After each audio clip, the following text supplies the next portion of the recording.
Bonjour, c'est Raphaël Pérez, votre coach en santé naturelle. Nous entrons dans le deuxième tiers de mon défi, une vidéo par jour pendant 2 mois, avec cette 21e vidéo que je consacre aujourd'hui aux émotions. Je vais vous parler de l'influence des émotions sur notre corps, sur notre santé, et de l'impact que cela peut avoir sur notre santé quand on a une maladie qui est créée par une émotion. Quelles sont les caractéristiques qui vont nous amener à créer une maladie par une émotion. Et l'objectif, ça va être aussi de pouvoir s'en détacher pour améliorer notre qualité de vie et sortir de cette situation pathologique lorsqu'on est rentré dans un trouble psychosomatique. Alors tout d'abord, je tiens à mettre au clair que les émotions ne sont pas positives ou négatives. On entend parfois ce côté-là, les émotions sont bonnes, mauvaises. Il n'y a pas de bonne ou de mauvaise émotion. Une émotion, c'est une émotion. C'est comme de dire le yin est bon et le yang est mauvais. Non. Le yin et le yang sont deux polarités, sont deux choses qui forment un ensemble. Donc nos émotions, nous ne devons pas chercher à les fuir. Nous ne devons pas les refouler. Nous devons les accepter. Et nous devons accepter que certaines émotions vont être plutôt sombres, ce que l'on qualifie souvent de négatif, et certaines émotions vont être plutôt lumineuses, celles que l'on qualifie de positif. Donc la joie, l'amour, la sérénité sont des choses plutôt positives dans l'esprit de beaucoup de personnes. Donc moi je vais dire plutôt lumineuses. Et de l'autre côté, nous allons avoir ces émotions qu'on qualifie souvent de négatives, que je vais qualifier de sombres, c'est-à-dire la colère, la rancœur, la jalousie, et il y en a plein d'autres. Concrètement, ces émotions, à chaque fois que nous en avons, nous allons alimenter une bulle. Alors il y a, pour faire simple, deux bulles. La bulle des émotions plutôt sombres et la bulle des émotions plutôt lumineuses. Vous savez, c'est un peu comme dans Star Wars avec la force, avec le côté plutôt lumineux de la force et le côté obscur. Mais la force, c'est la même chose finalement, donc ça dégage de la même chose, et un côté qui va alimenter plutôt ces émotions sombres, la bulle des émotions sombres, et de l'autre côté, on va alimenter plutôt la bulle des émotions lumineuses. Plus nous alimentons une bulle par rapport à une autre, plus elle grossit, et plus elle prend de l'ampleur au détriment de l'autre. Et quand cette bulle a pris beaucoup de place, elle finit par nous caractériser. Nous ne sommes pas cette bulle, mais elle nous caractérise. Heureusement, tout n'est pas fichu. Nous pouvons changer. Nous pouvons changer nos comportements, nous pouvons changer notre manière de vivre, notre approche vis-à-vis de la vie, notre perception vis-à-vis du monde qui nous entoure. Et grâce à ça, nous pouvons faire dégonfler une bulle et réalimenter beaucoup plus l'autre bulle.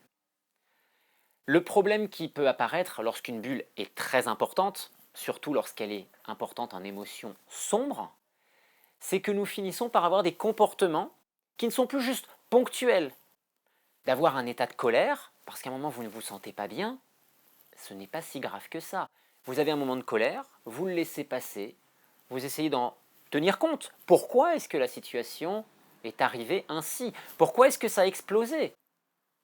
Et ensuite de vous dire peut-être que cette situation de vie ne me convient pas, que cette relation ne me convient pas. Et donc il faut changer les choses. Et changer les choses, ça peut être changer de vie, changer de relation. Mais ça peut être aussi changer de comportement personnel. Dans tous les cas, ça demande une implication importante de soi. Et c'est pour ça qu'il ne faut pas rester dans nos comportements, dans nos habitudes, et les entretenir, et les entretenir, et les entretenir. Car si vous faites toujours les mêmes choses, si vous vivez toujours les mêmes choses, vous alimenterez toujours les mêmes émotions. Donc vous devez faire évoluer votre manière de vivre et votre interaction avec l'environnement extérieur, votre perception du monde extérieur. Alors, nos émotions par rapport à notre santé. Les émotions vont agir sur notre état hormonal, sur notre système immunitaire, pour le renforcer ou le fragiliser. En tout cas, nous fragiliser. Nos émotions vont aussi pouvoir libérer notre potentiel énergétique et augmenter notre capacité, notre potentiel d'auto-guérison.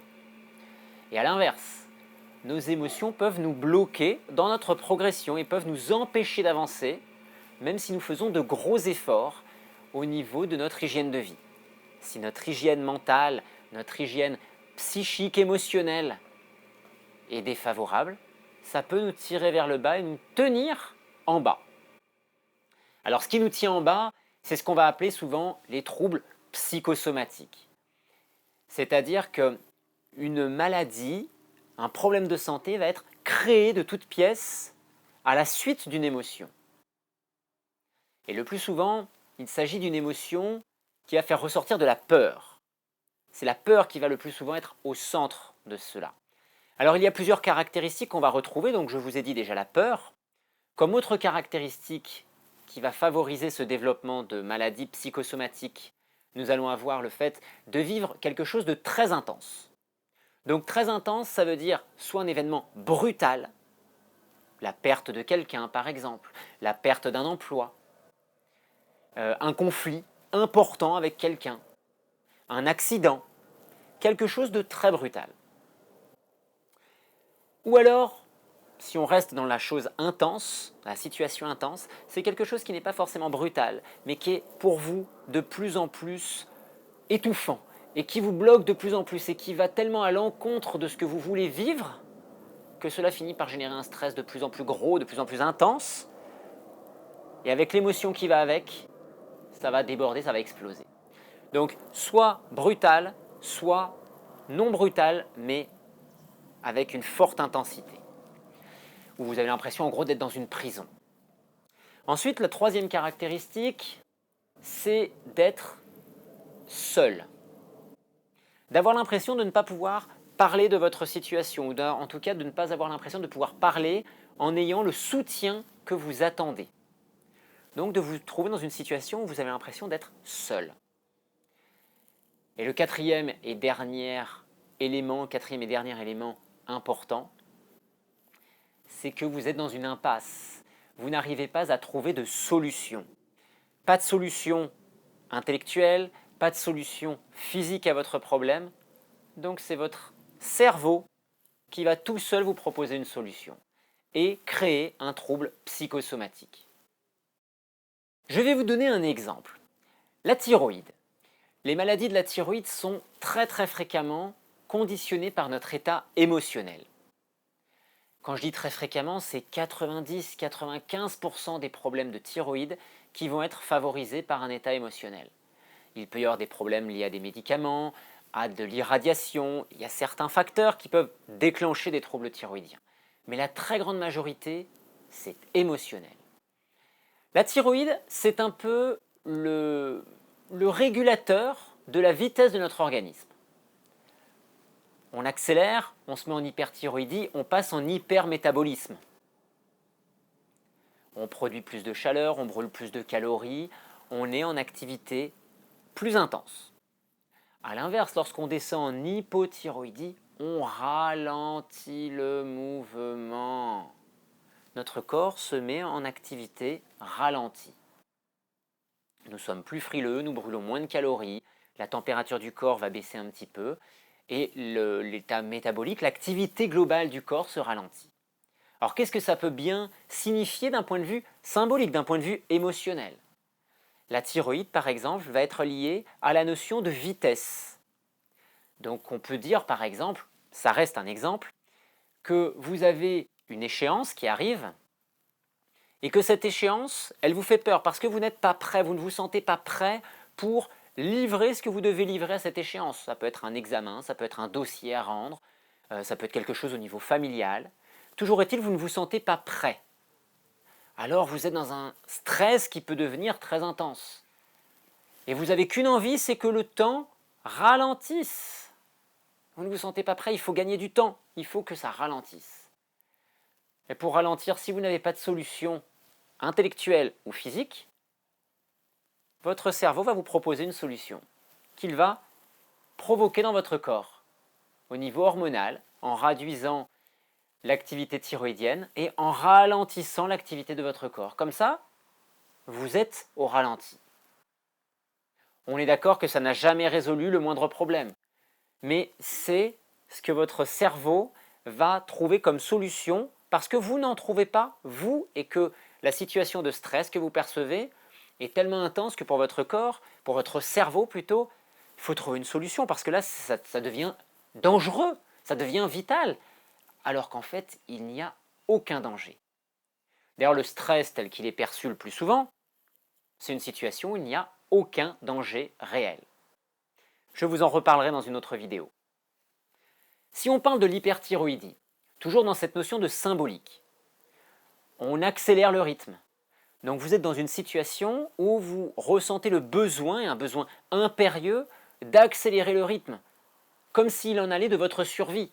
Et comme vous ne trouvez pas de solution physique ou intellectuelle, eh bien votre cerveau va vous proposer une solution en accélérant le métabolisme de votre corps. L'impact émotionnel sur notre santé est très important.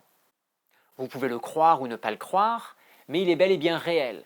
Nos émotions conditionnent notre vie, nos émotions conditionnent nos comportements et nos émotions conditionnent l'état dans lequel se trouve notre corps. Je vais vous faire deux petites précisions concernant les émotions. La première, c'est de bien avoir conscience que ce n'est pas la situation qui crée l'émotion, c'est votre ressenti. Ça, c'est extrêmement important à comprendre. Ce n'est pas la situation qui crée l'émotion, c'est votre ressenti. À l'image de ce qu'on dit, ce n'est pas la carte qui crée le territoire. La carte, ce n'est pas le territoire. Ce n'est pas la situation qui fait l'émotion, c'est pareil. Quand vous vivez une situation donnée, la situation, elle est neutre. Elle n'est ni bonne ni mauvaise. C'est comme les émotions, elle n'est pas bonne, elle n'est pas mauvaise. Elle est. Là, vous vivez une situation. Vous la vivez. Ensuite, cette situation, vous allez l'interpréter d'une certaine manière par rapport à votre éducation, par rapport à votre vécu. Et à partir de ce moment-là, vous allez, vous, qualifier cette situation de bonne ou de mauvaise et générer les émotions qui vont avec. Vous ne le faites pas forcément consciemment, mais c'est le processus que vous réalisez. Donc de savoir qu'une émotion n'est ni bonne ni mauvaise, qu'elle est neutre, ça va vous aider déjà à prendre du recul. La deuxième chose qui est importante, que je veux vous dire, c'est qu'à partir de ce moment-là, vous pouvez choisir d'être orienté plutôt dans une direction ou plutôt dans une autre. Vous prenez deux personnes qui vivent le même événement. Je vais vous dire par exemple deux enfants qui sont en train de jouer dans l'eau, à l'océan, dans les vagues, et puis d'un seul coup une grosse vague arrive, les deux enfants prennent une grosse vague qui les met par terre et qui les roule dans le sable, ils sont un peu tournés dans tous les sens. Ils sortent de la vague, les deux enfants pleurent. Ah, ils ont été un peu remués quand même. Il y en a un qui veut plus aller dans l'eau, et il aura peut-être la phobie de l'eau, il aura peut-être plus jamais envie de retourner dans l'eau. Le deuxième, il pleure quelques secondes, quelques minutes, et après il retourne se baigner. Situation identique, deux vécus totalement différents et deux ressentis émotionnels totalement différents. C'est très important de comprendre cet aspect-là. De comprendre aussi ce qui s'est passé avec le deuxième enfant, par exemple. C'est que nous pouvons passer d'une émotion à une autre rapidement. Beaucoup de personnes imaginent que quand on voit un enfant qui passe du pleur au rire, comment il peut faire ça? En fait, nous pouvons tous faire ça. Sauf que notre formatage, notre éducation, nous amène à des comportements qui deviennent problématiques. Vous vivez quelque chose de très difficile, une situation catastrophique. La situation est neutre. Vous l'interprétez comme quelque chose bien sûr de très dur et vous êtes impacté. Mais vous pouvez tout à fait passer dans une émotion joyeuse l'instant d'après. Ce n'est pas pour autant que vous n'avez pas pu vivre l'émotion difficile. Et vous savez la chose la pire qui soit, c'est quand vous voyez une personne avec qui vous avez, personne ou une situation, mais c'est souvent avec des personnes que ça se produit. Une personne avec qui vous avez une interaction qui vous a fortement déplu. Et vous allez avoir de la rancœur.